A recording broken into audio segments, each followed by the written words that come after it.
Welcome to lecture 18 of Plant Design and Economics. In this week, we have been talking about Engineering Economics Part 2.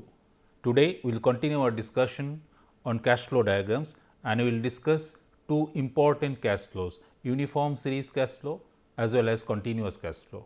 Apart from that, we will also discuss economic equivalence as well as summarize various compounding factors. So, this will be today's topic. Uniform cash flow series, we also called annuity, continuous cash flow. Then we summarize several compounding discounting factors and we also take few numerical examples. So, annuities are basically uniform series cash flow. An annuity is a series of constant payments occurring at equal time intervals. In many situations, in both personal investing and in industrial financial analysis, we encounter a uniform series of receipts or disbursements occurring equally at the end of each period. For example, the payment of a debt on the installment plan, setting aside a sum for replacement of equipment at some future date from now, a retirement plan where a retirement annuity that consists of a series of equal payments instead of a lump sum amount, etc. One type of annuity involves payments which occur regularly at the end of each interest period or year. Interest is received for both the capital and accumulated interest, making the interest compounded on each payment period.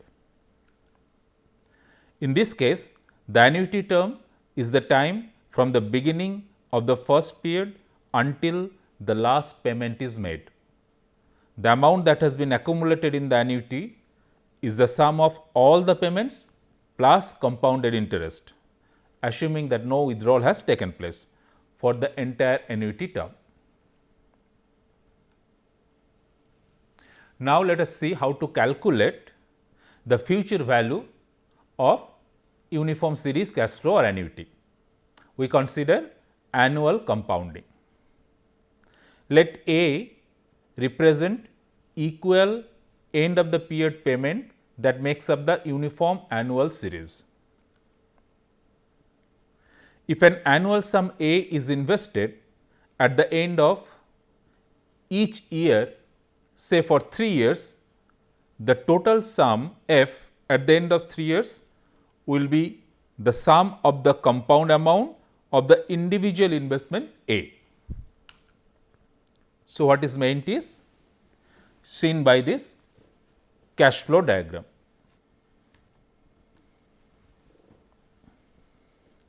So, we have a 3 years timeline where in first year, second year as well as third year, you are investing an annual sum of A.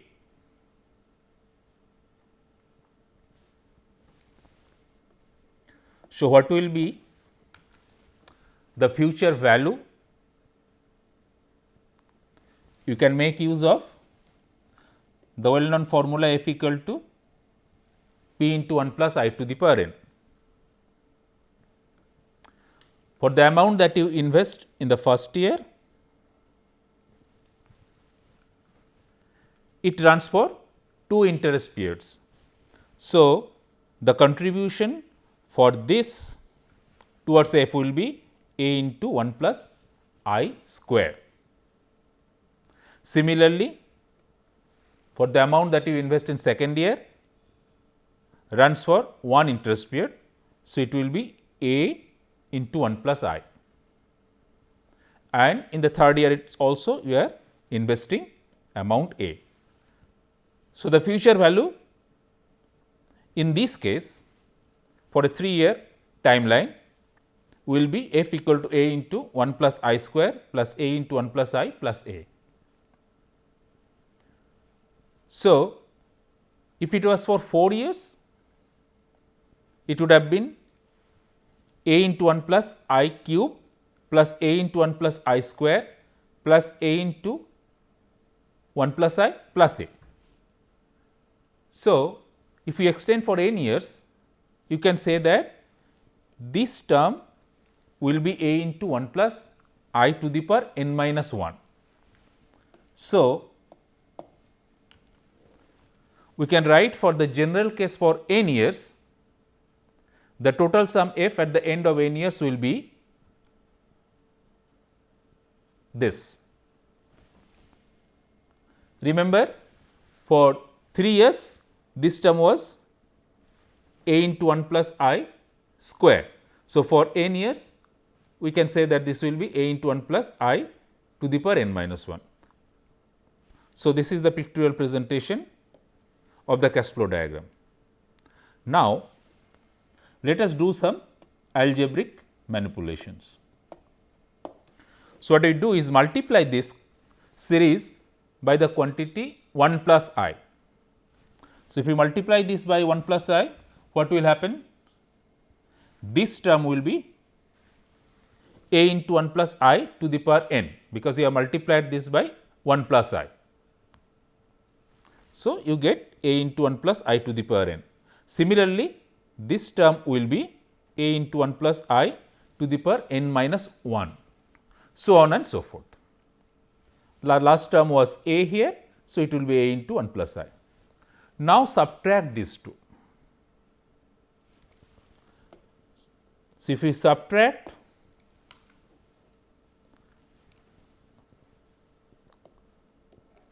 you will have f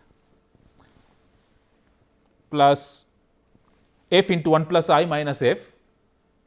We are subtracting this from this. We are subtracting the first line from the second line. So, f into 1 plus I minus f will be equal to, this term will remain and only this term will remain. Note that all this term will get cancelled. So, what we will get is f into 1 plus I minus f equal to a into 1 plus I to the power n minus a. You can now rearrange and finally get f equal to a into 1 plus I to the power n minus 1 divided by I. So, this is the future value for uniform series cash flow that is occurring for n years and it is being compounded annually. This is an important relationship. So, please try to understand the derivation and you can also try to remember the expression.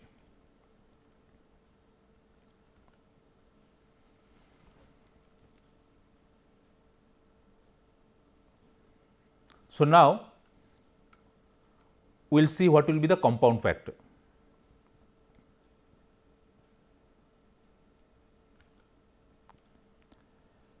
We have seen that if the future value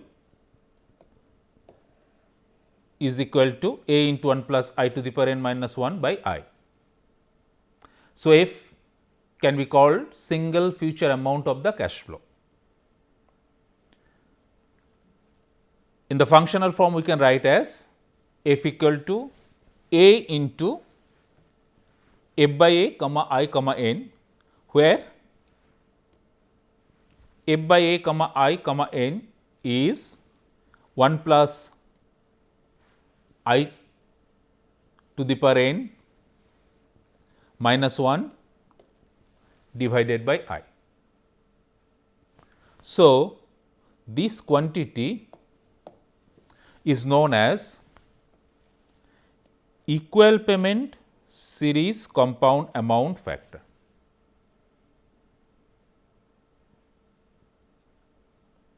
So, here if you know the factor f by a and a is known, then you can obtain the future value f.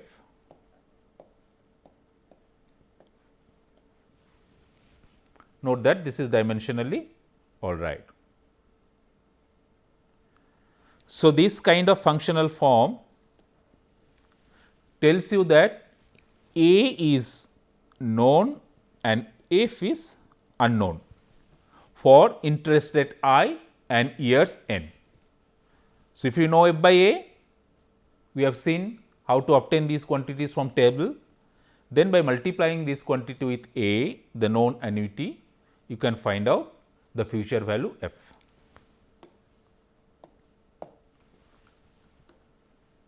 Now, let us see how to compute the present worth or the present value of a uniform series.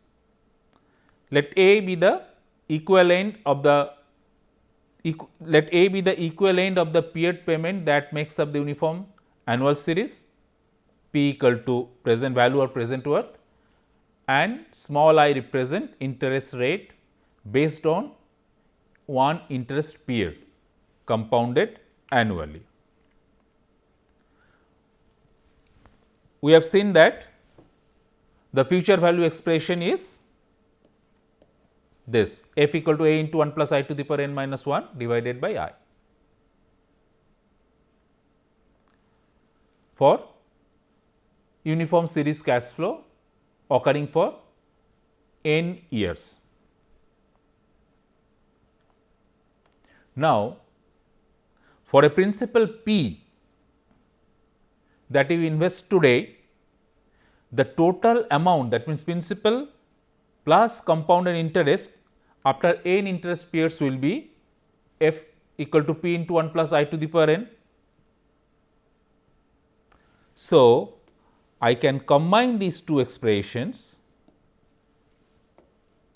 and can get P equal to a into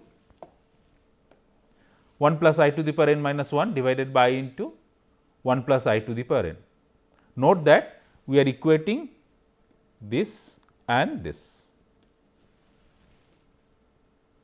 and obtaining P, the present value or present worth of the series. So, what will be the present worth factor? The present worth factor will be this quantity. So, P by a comma I comma n, the present worth factor will be 1 plus I to the power n minus 1 divided by I into 1 plus I to the power n. Now, you can rearrange to get capital recovery ratio or A by P. So, P by A is uniform series present worth factor, whereas A by P is uniform series capital recovery factor. So, just rearrange this. So, A by P comma I comma n will be just reciprocal of the present worth factor.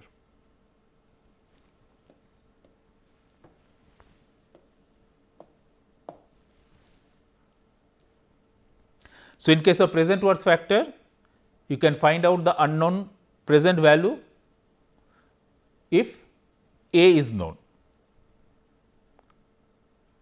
Similarly, from the capital recovery factor A by P, you can find out A given P, and of course, interest rate and number of years should be known, so that you can find out A by P from the table.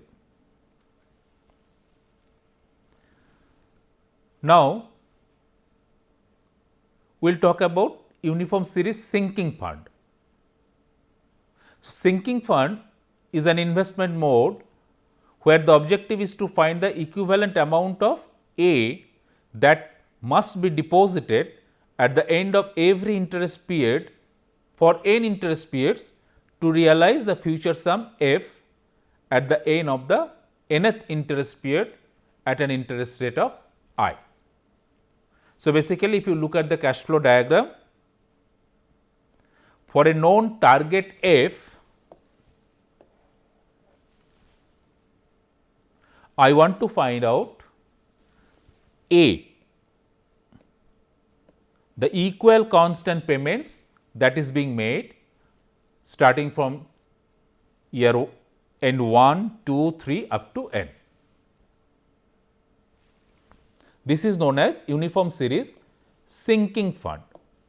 So, here you want to know what will be the value of A, that equal amount investment at the end of every interest period, so that I can accumulate a known target F at the end of n interest periods.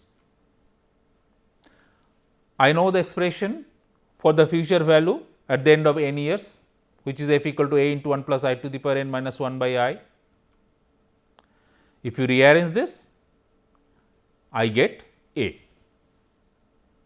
So, A is F into I divided by 1 plus I to the power n minus 1. So, sinking fund factor, which is A by F, will be I divided by 1 plus I to the power n minus 1. You can read it from the expression for A. So, from the sinking fund factor, for known F, you can find out A by multiplying the factor A by F with the known F.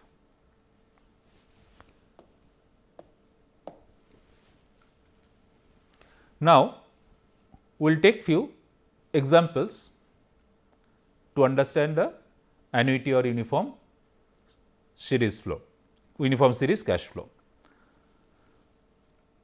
A sale contract signed by a chemical manufacturer is expected to generate a net cash flow of $250,000 per year at the end of each year for a period of 3 years. The applicable discount rate or interest rate is 10%. What is the net present worth of the total cash flow? So, let us first try to understand the cash flow diagram.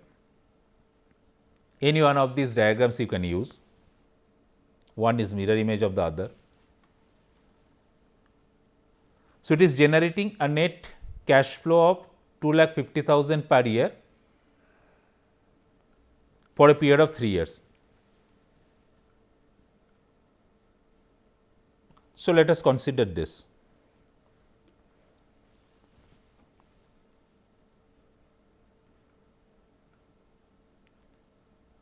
So, you know this quantities A.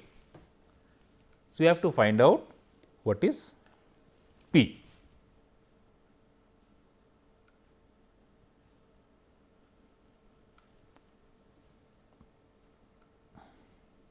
The other figure is just mirror image of this. So, if you can think like this, one is from borrower's perspective, another is from lender's perspective.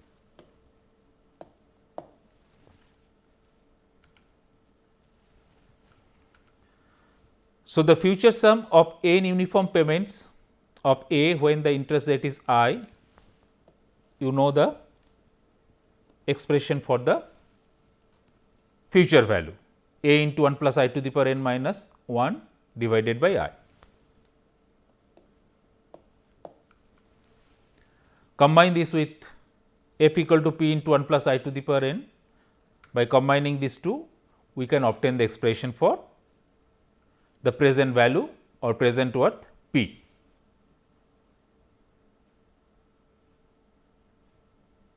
Now, in this expression, you substitute the value of A and I. The value of A is 2,50,000 and I is 10%, so 0.1. Do the computation and you will get the present value as $6,21,713. So, that is the present worth of the total cash flow.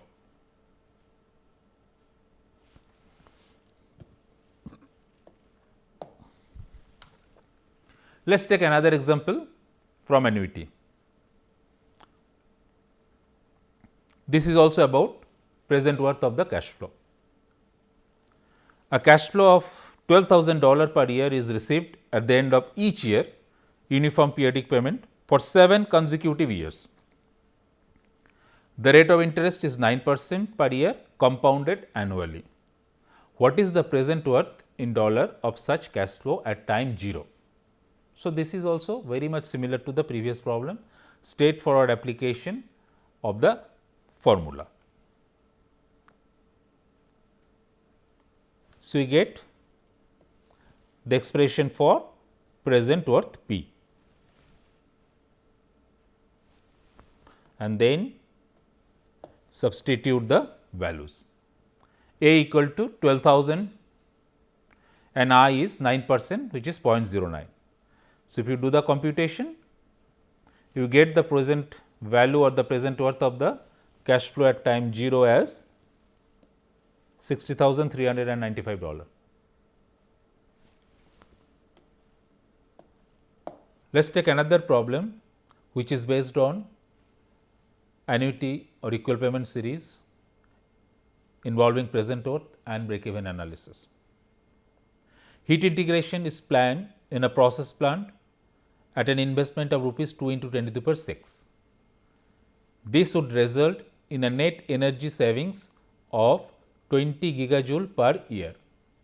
If nominal rate of interest is 15% and the plant life is 3 years, then what is the break-even cost of energy in rupees per gigajoule adjusted to the nearest 100. So, let us first draw the cash flow diagram. So, you have plant life specified as 3 years, and each year you have net energy savings of 20 gigajoule per year. So, these A's are nothing but energy savings of 20 gigajoule per year. So, break-even cost has to be such that if P equals 2 into 10 to the power 6, A will be equal to the net energy savings. Now, this energy savings is given in unit of 20 gigajoule per year, and P is in rupees. So, each A has to be expressed in rupees per year. So, the break-even cost of energy should be such that if present value P equals the investment, A should equal the savings. Let the break-even cost of energy be x rupees per gigajoule, x rupees per gigajoule. So, at break-even cost, A equal to 20 gigajoule per year multiplied by x rupees per gigajoule, which is 20x rupees per year. So, now the problem simplifies to that P is given as 2 into 10 to the power 6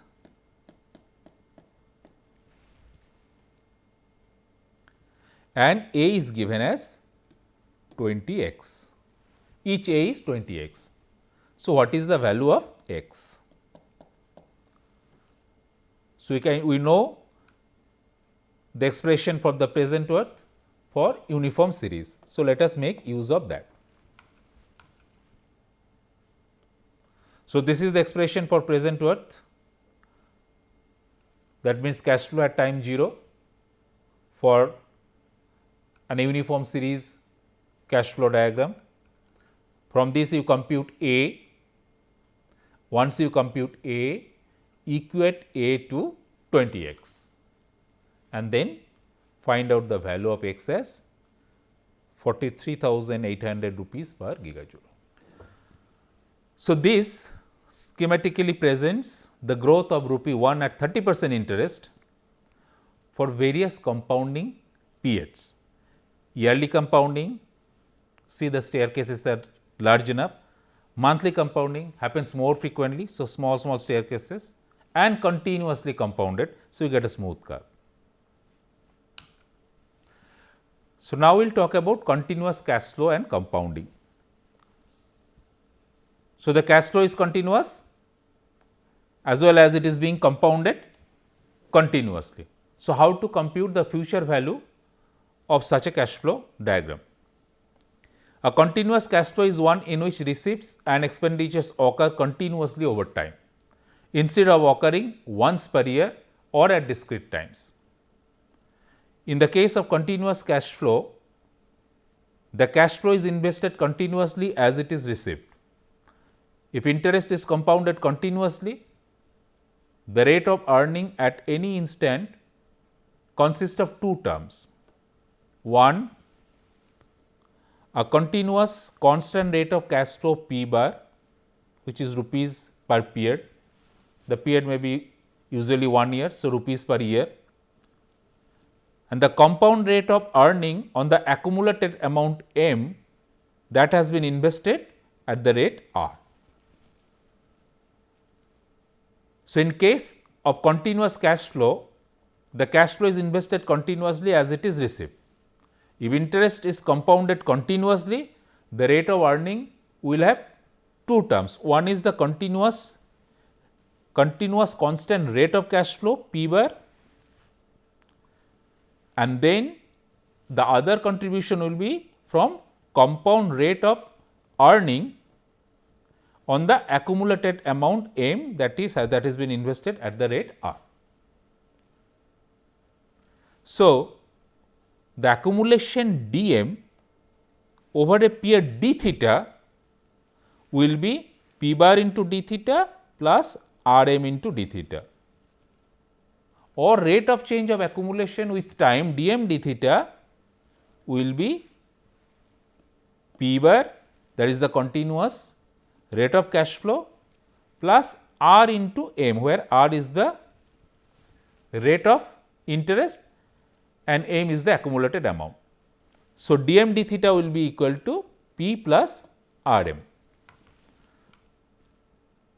Now, for 1 year, let us consider they are j minus 1 to j.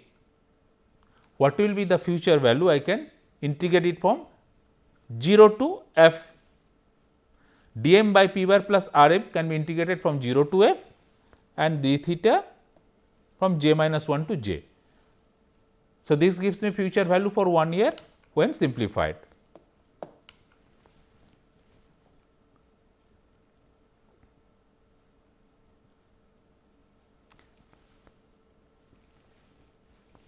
So, after doing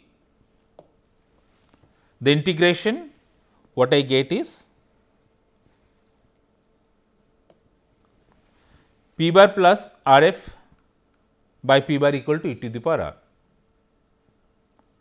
Now, this can be solved for f and I get the expression for f, which is the future value for 1 year, f equal to P bar into e to the power r minus 1 by r.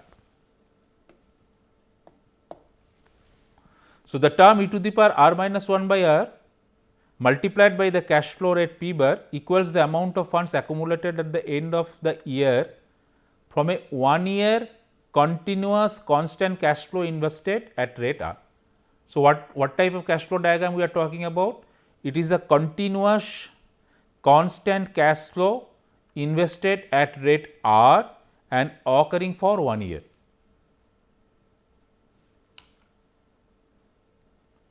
So, in terms of the functional form, the compounding factor f by p or f by P bar here, f by P bar comma r comma j equal to e to the power r minus 1 by r. How to compute the present worth? We know the expression for f, we have just computed that as f equal to P bar into e to the power r minus 1 by r.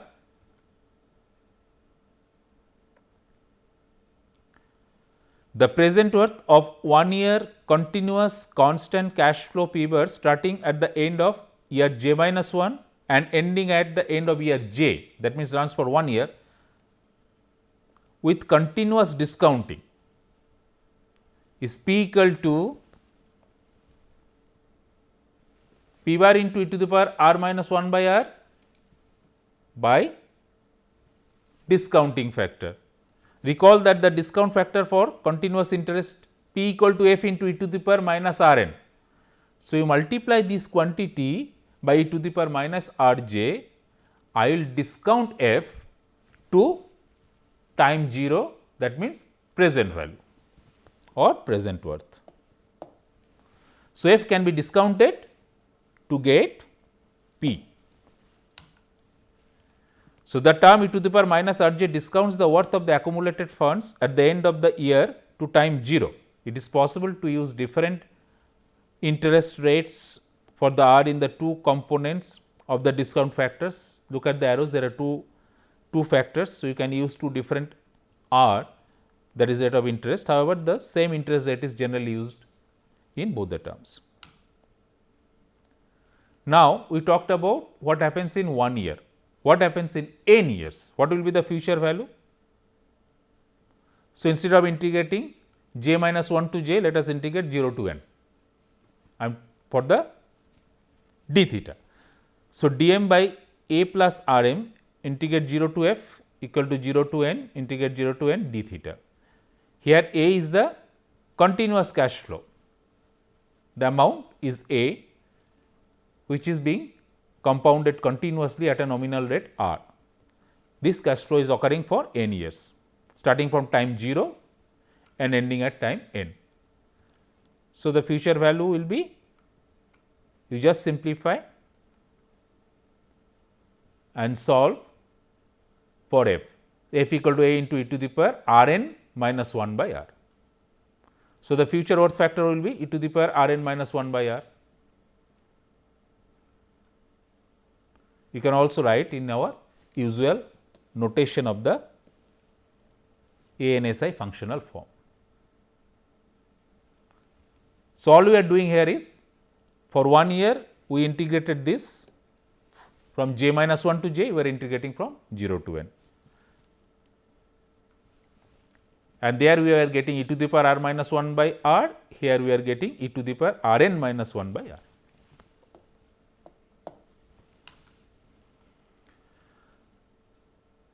How to obtain the present worth for continuous cash flow that is occurring for n years? We know f equal to a into e to the power r n minus 1 by r, we will combine it with p equal to f into e to the power minus r n.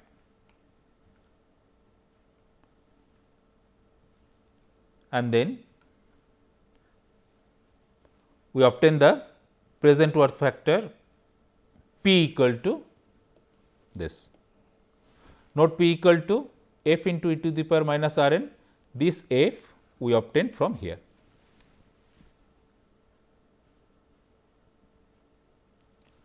So, the present worth factor will be this term.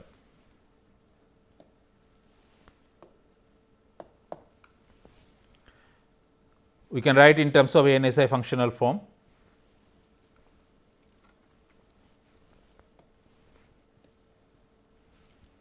P by A.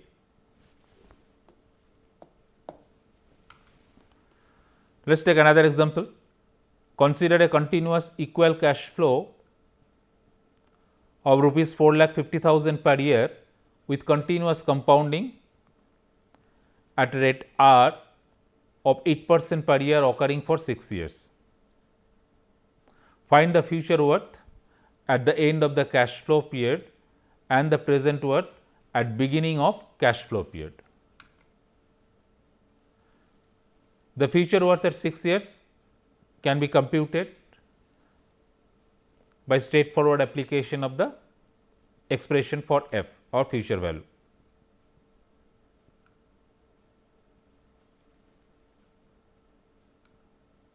Here A is 4,50,000, R is 8%, so 0.08. So, put these values in the expression, you get as 3.465 into 10 to the power 6. The present worth at time 0 of the cash flow,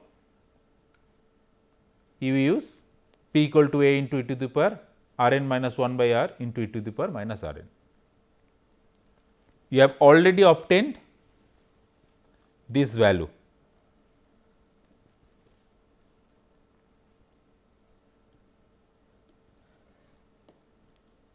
As 3.465 into 10 to the power 6.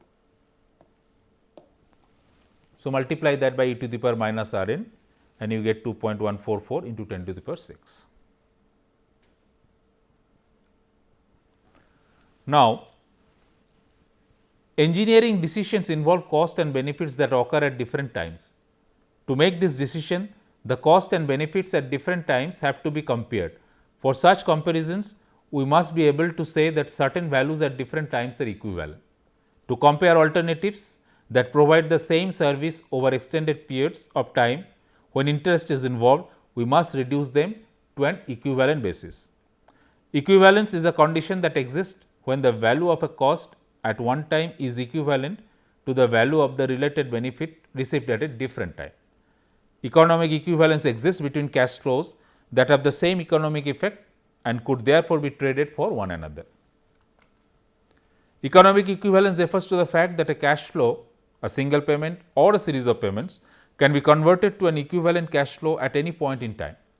So, economic equivalence means that different sums of money at different times would be equal in economic value.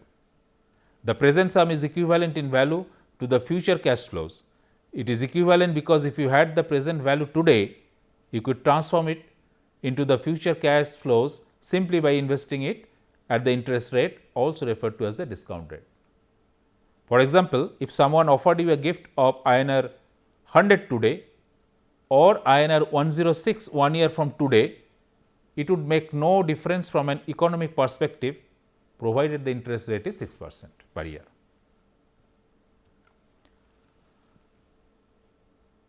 The concept of economic equivalence may be used for comparison of alternatives. For example, we could compare the value of two proposals by finding the equivalent value of each at any common point in time. If two proposals have the same economic value, then there will not be any reason to prefer one over the other in terms of their economic value. In other words, they are economically equivalent. Look at the table. You have taken loan of 20,000 rupees and the bank has given you two payment plan, plan 1 and plan 2. Both the payment plans are based on a rate of 9% interest. Now, if you do the computation, you see that both the plans are equivalent.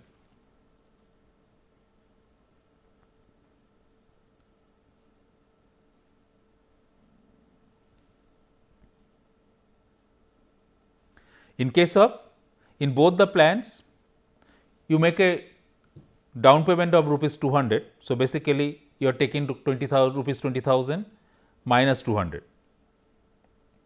Now, in payment 2, finally you are making a payment of plan 2, finally you are making a payment of 30,772.48. Now, this is a uniform series. If you compute the future value, you get the same value 30,772.48. So, for the bank, both are equivalent, economically equivalent. Now, here the several compounding factors we talked about I have just summarized.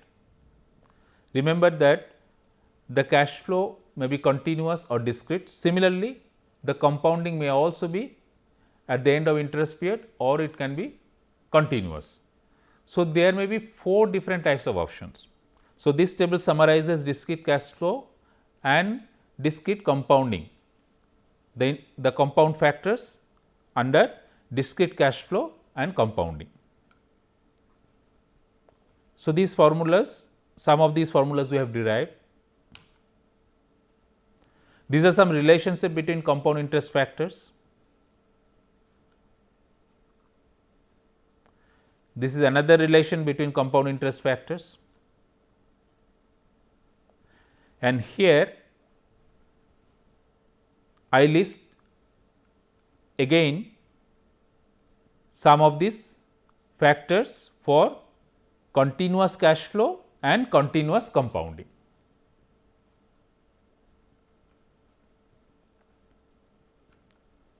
Now, finally, take this as homework problem. Two machines each have a useful life of 5 years. If money is worth 10%, which machine is more economical, machine A and machine B? Initial cost are given, yearly maintenance cost, rebuilding at end of third year does not exist for A, exists for B, salvage value $3,000 for A, 0 for B, annual benefit from better quality production $500 for A and 0 for B. Now, you have to find out which machine is more economical. So, basically economic equivalence you have to find out. The cash flows are different for the two alternatives. So, first draw the cash flow diagrams for machine A and machine B. To place them on a common basis for comparison, we will discount all cost back to the present time. So, find out the present values for both the cash flow diagrams. If you do that, you will see that the machine A is more economical because it has the lower cost on present worth basis. So, complete this and take it as homework. With this, we stop our discussion on lecture number 18.